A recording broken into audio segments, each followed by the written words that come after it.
बहुत बहुत धन्यवाद।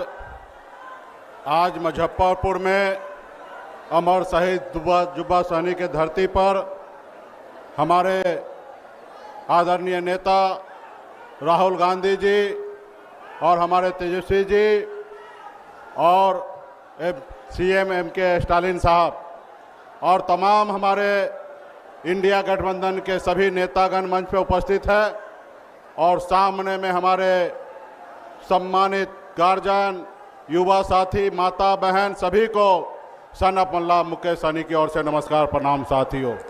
साथियों, आप ये जानते हैं कि ये अमर शहीद जुब्बा सहनी का धरती है।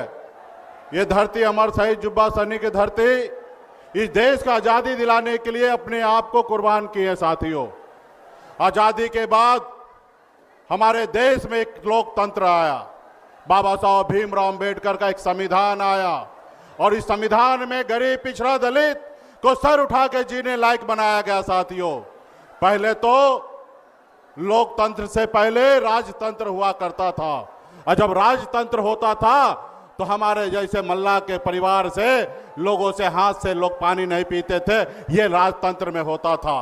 आज हम जहां पे भी हैं, जैसे भी हैं, वो लोकतंत्र के वजह से है। और जो एक अगर मल्ला का बेटा अगर बिहार में अगर मंत्री बना तो ये लोकतंत्र का देन है। साथियों, आज यही लोकतंत्र खतरे में पड़ा है।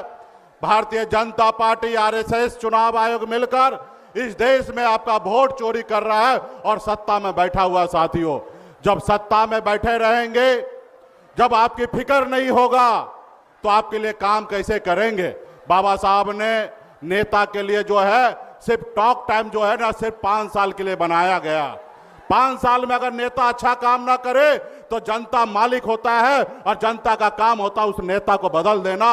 और अभी आज की तारीख में आप बताइए, 2014 में मोदी जी का सबसे बड़ा भाषण क्या था?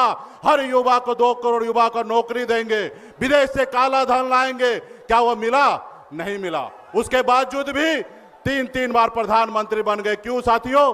क्योंकि वो वोट चोरी करके प्रधानमंत्री बन रहे, आपके वोट से प्रधानमंत्री नहीं बन रहे। अगर आपके वोट पे अगर उनका फिक्र होता तो निश्चित तौर पे हर युवा के हाथ में रोजगार देता और विदेश से काला धन लाता। साथियों, लेकिन उनको पता है कि हम जब वोट चोरी करके सत्ता को हथिया लेते हैं तो फिर हमें किसी गरीब, पिछड़ा, दलित का काम क्यों करना।